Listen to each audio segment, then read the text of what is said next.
안녕하세요. 오늘 저희와 함께 좀 깊이 들여다볼 자료가 있는데요. 아마 당신께서도 이거 흥미로운데 하실 내용일 겁니다.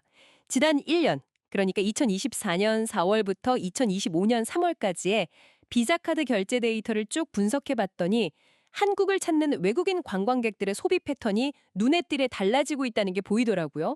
요즘 외국인들은 한국 와서 뭘 하고 또 어디에 돈을 쓸까? 예전이랑은 뭐가 다를까? 이런 궁금증 다들 한 번쯤은 가져보셨을 텐데요. 오늘 이 데이터가 그 답을 숫자로 아주 명확하게 보여주고 있습니다. 이번 분석에서 가장 주목해야 할 큰 변화, 바로 이겁니다. 예전에는 외국인 관광하면 딱 면세점 쇼핑 이거였잖아요. 근데 이제는 그게 아니라 뭐 피부과 시술이나 뷰티 케어 같은 의료 미용 쪽, 심지어는 동네 드럭스토어 가서 한국 사람들처럼 물건 사는 그런 K 라이프스타일 체험, 이쪽으로 소비의 무게중심이 확실히 옮겨가고 있다는 거죠. 자, 이 흥미로운 변화 속으로 한번 같이 들어가 보시죠. 우선 그 큰 그림부터 좀 짚어볼까요? 비자카드 사용 내역을 이렇게 보니까 외국인 관광객들이 이제 단순히 뭐랄까 명품 쇼핑백 채우는 데만 집중하는 게 아니라는 게 확연히 드러나요. 네네, 맞아요. 피부과나 성형외과를 간다거나 아니면 뭐 전문적인 뷰티 관리 이런 걸 받고 또 한국 사람들이 평소에 자주 가는 드럭스토어 같은 데 들러서 필요한 거 사고 이런 K 라이프스타일 경험 자체가 굉장히 중요한 소비 목적이 되고 있다 이런 거죠. 소비의 구조 자체가 질적으로 변하고 있다 이렇게 봐야 할까요? 아, 정확한 지적이십니다. 이건 그냥 뭐 잠깐 반짝하는 유행 이런 거라기보다는요. 외국인들이 한국을 찾는 그 근본적인 이유, 그리고 한국에서 뭘 얻고 싶어 하는지 그 경험의 성격 자체가 변하고 있다는 아주 강력한 신호예요. 경험의 성격 자체요? 네. 소비 내용의 그 질적 전환, 이게 아주 뚜렷하게 감지되고 있는 거죠. 단순히 물건을 사는 그 행위를 넘어서서 한국적인 어떤 경험, 또 가치, 이런 것들을 소비하는 형태로 나아가고 있다. 이렇게 해석할 수 있습니다. 그렇군요. 그럼 이런 변화를 이끄는 주체는 누굴까요? 어떤 나라 관광객들이 주로 지갑을 열고 있을까요? 뭐 여전히 미국, 일본, 중국 이 세 나라 관광객의 소비액이 전체 절반 이상을 차지하면서 뭐랄까 큰 손해 위상은 유지하고 있어요. 이들의 영향력은 여전히 크죠. 네, 절대적이죠. 하지만 여기서 정말 주목해야 할 부분은 따로 있습니다. 바로 대만하고 홍콩 관광객들의 소비인데요. 이게 정말 폭발적으로 늘었어요. 아, 맞아요. 그 증가율이 상당했죠. 전년 같은 기간하고 비교해 보면 대만이 54%, 홍콩은 무려 50%나 소비액이 급증했습니다. 이 두 지역이 새로운 핵심 소비 국가로 확 떠오르고 있는 거예요. 네. 실제로 숫자만 봐도 2024년에 한국은 대만 관광객 수가 147만 명이었대요. 역대 최고치. 홍콩 관광객도 57만 명이나 됐고요. 그러니까 이 소비 증가세가 실제 방문객 수 증가랑 딱 맞아 떨어지는군요. 그렇죠. 확실히 유의미한 변화입니다. 근데 또 흥미로운 건요. 이렇게 다들 막 소비가 늘어나는 분위기 속에서 유독 태국 관광객 소비는 오히려 14%가 줄었다는 거예요. 이건 좀 의외인데 어떤 배경이 있을까요? 아, 이 부분은 뭐 여러 가지 해석이 있을 수 있겠지만요. 가장 직접적인 원인으로는 역시 K2타, 그러니까 전자여행 허가제 제도입의 영향이 컸다고 분석됩니다. 아, K2타요? 네. 특정 국가를 대상으로 한 입국 관련 정책에 어떻게 보면 사소해 보일 수 있는 변화 하나가 해당 국가 관광객들의 한국 방문 심리라던가 아니면 실제 방문 결정에 얼마나 즉각적이고 또 민감하게 작용하는지 이걸 아주 잘 보여주는 사례라고 할 수 있죠. 그렇군요. 정책 변화의 파급력이 크네요. 네. 그래서 앞으로 관광 정책을 만들거나 아니면 시장별로 전략을 짤 때 이런 정책적인 변수가 가져올 수 있는 영향, 그러니까 리스크 관리가 얼마나 중요한지를 다시 한번 생각하게 하는 대목입니다. 자, 그럼 소비 주체가 이렇게 변하고 있다면 당연히 이들이 한국에서 무엇에 돈을 쓰는지도 달라졌을 텐데요. 여기서 정말 깜짝 놀랄 만한 변화가 보입니다. 바로 헬스케어 분야 지출이에요. 네, 저도 그 데이터 보고 좀 놀랐습니다. 전년 대비 증가율이 와, 무려 58%입니다. 58%. 전체 외국인 소비액에서 차지하는 비중도 15%까지 쑥 올라왔고요. 특히 피부과나 성형외과처럼 미용과 관련된 의료 분야 지출이 아주 두드러지게 늘었어요. 네, 그쪽 성장이 두드러지죠. 근데 더 놀라운 사실은요. 이 헬스케어 소비 증가를 누가 이끌고 있나는 거예요. 우리가 흔히 의료 관광하면 떠올리는 그런 이미지가 있잖아요. 네, 보통 특정 국가를 떠올리죠. 그렇죠. 근데 이번 데이터는 그 통념을 완전히 깨뜨립니다. 주역은 바로 일본 관광객이에요. 일본이요? 네, 전체 헬스케어 관련 지출액의 거의 20%, 5분의 1 정도가 일본 관광객 지갑에서 나오고 있다는 겁니다. 2024년 통계만 딱 봐도요, 한국을 찾은 전체 외국인 환자가 117만 명이었는데, 이 중에 일본인이 44만 명, 거의 40%에 육박해요. 와, 40%면 엄청나네요. 그러니까 의료 관광, 중국인, 이런 과거의 단순한 공식은 이제 완전히 깨졌다고 봐야 하는 거죠. 확실히 그렇네요. 인식이 바뀌어야 할 시점입니다. 그리고 또 하나, 정말 예상 밖의 복병이 등장했습니다. 바로 드럭스토어. 우리가 흔히 H&B 스토어라고 부르는 곳들이요. 아, 올리브영 같은 곳들이요? 네, 맞습니다. 이곳에서의 카드 결제액이 전년 대비 글쎄 63%나 급증했어요. 63%? 그러면서 전체 업종별 소비 순위에서 단숨에 5위로 껑충 뛰어 올랐습니다. 뭐 면세점이나 백화점 같은 전통적인 강자들 사이에서 정말 놀라운 성장세죠. 네, 특히 그 약국에서 파는 여드름 치료제나 뭐 피부재생 크림 같은 거 있잖아요. 소위 약국템이라고 불리는 거. 이런 기능성 화장품이나 의약 외품을 사는 게 하나의 트렌드가 되고 있다는 분석이 아주 흥미롭습니다. 약국템이요? 네, 이게 단순히 그냥 쇼핑, 이걸 넘어서는 의미가 있다고 보는데요. 어떤 의미일까요?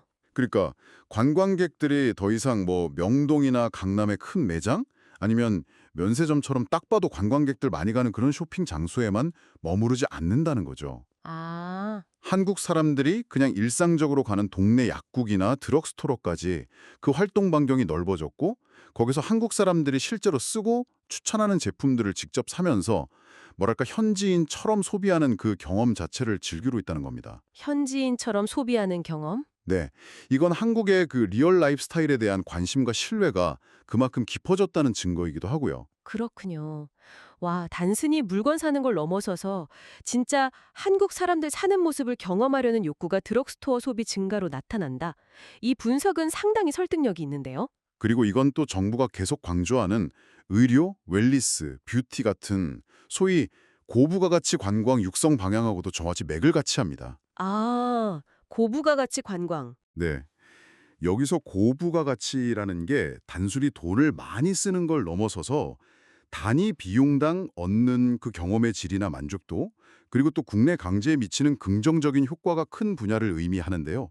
바로 이런 특별한 일상 경험을 제공하는 것, 이게 바로 한국 관광의 차별화된 경쟁력이 될 수 있다는 걸 이번 데이터가 딱 증명해주고 있는 셈입니다. 알겠습니다. 소비 내용뿐만 아니라 소비가 이루어지는 장소, 그러니까 지역별 패턴도 아주 흥미로운데요. 도시마다 뚜렷한 특징이 나타나고 있어요. 네, 지역별로 차이가 있죠. 역시 수도 서울은 숙박 관련 지출 비중이 절반 이상 53%로 압도적으로 높습니다. 뭐 아무래도 다양한 국적의 관광객들이 제일 많이 찾는 곳이다 보니 호텔 같은 숙소 수요가 집중되는 모습이네요. 그렇죠. 기본 수요가 받쳐주니까요. 인천은 좀 다른 모습이에요. 일본하고 미국 관광객 비중이 높은 편인데 공항이랑 가깝다는 이점을 활용해서 비교적 짧게 머물면서 쇼핑을 하거나 의료 서비스를 이용하는 패턴이 늘고 있다고 해요. 이게 일종의 스탑오버 관광 거점으로서의 기능이 좀 강화되고 있는 걸까요? 그럴 가능성이 상당히 높아 보입니다. 특히 일본이나 미국처럼 좀 먼 곳에서 오는 경우에 비행 전후로 잠깐 들러서 필요한 쇼핑을 하거나 간단한 시술 같은 걸 해결하려는 수요가 충분히 있을 수 있거든요. 인천이 가진 지리적 이점을 잘 활용한 사례라고 볼 수 있겠습니다. 네, 그럴 수 있겠네요. 그리고 부산. 부산은 대만 관광객 비중이 15%로 다른 도시에 비해서 월등히 높다는 점이 아주 눈에 띕니다. 구산 대만 라인이 강하죠. 네, 이건 아까 말씀드렸던 대만 관광객 급증하고 딱 맞물려서 부산 타이페이 간 항공 노선이 늘어난 효과가 직접적으로 나타난 결과로 해석이 됩니다. 하늘길이 열리니까 그만큼 방문객도 늘고 소비도 늘어난 거죠. 네, 접근성이 중요하니까요. 제주는 뭐 전통적으로 강세를 보여온 중국 관광객 비중이 17%로 여전히 가장 높게 나타나고 있고요.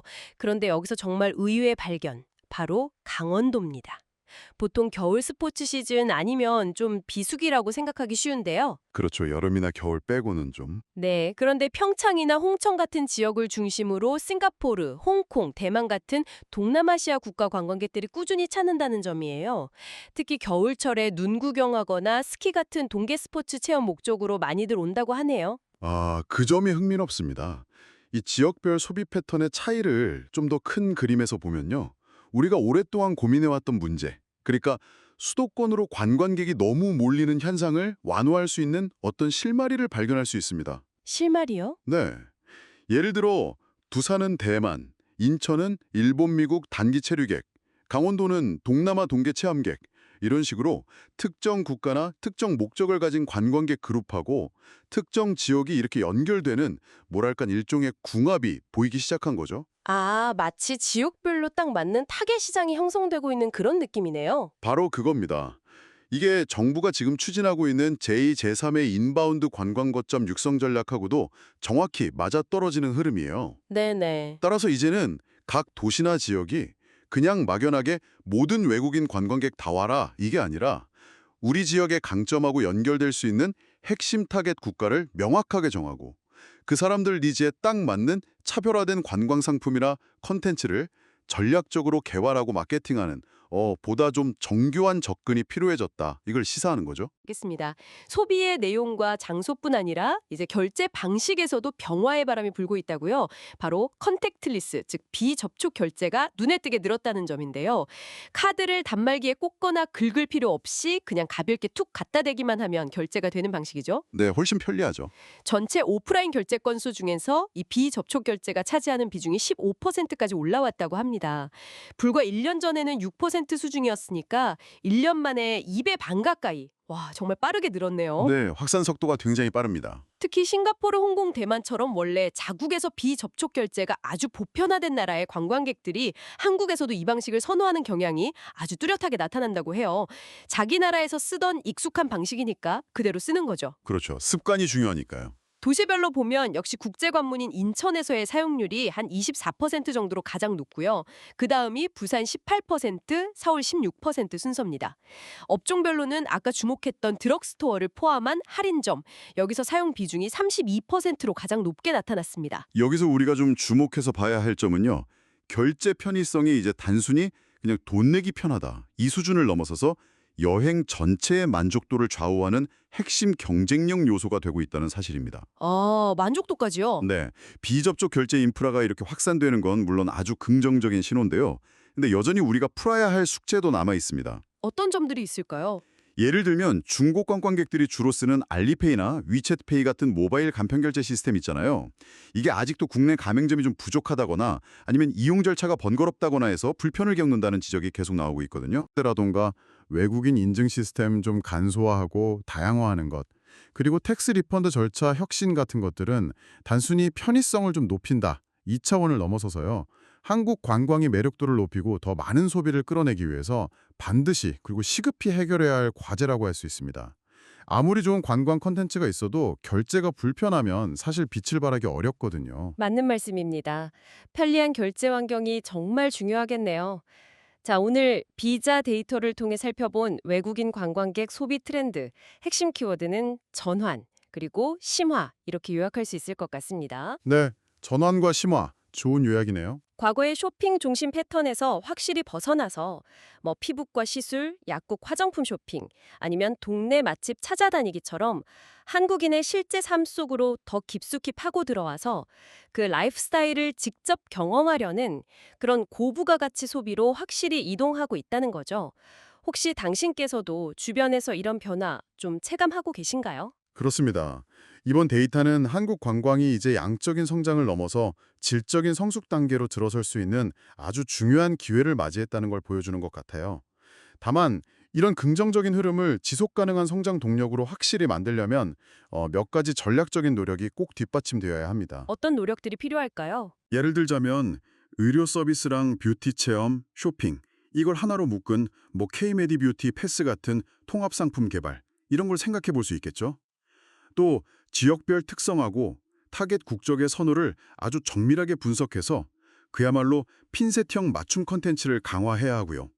그리고 아까 지적됐던 결제나 세금 환급 시스템의 혁신, 이건 뭐 더 이상 미룰 수 없는 과제입니다. 네. 그리고 또 아까 KETA 사례처럼 정책 변화가 특정 시장에 미칠 수 있는 영향을 항상 염두에 두고 좀 세심하게 관리하는 접근도 필요하고요.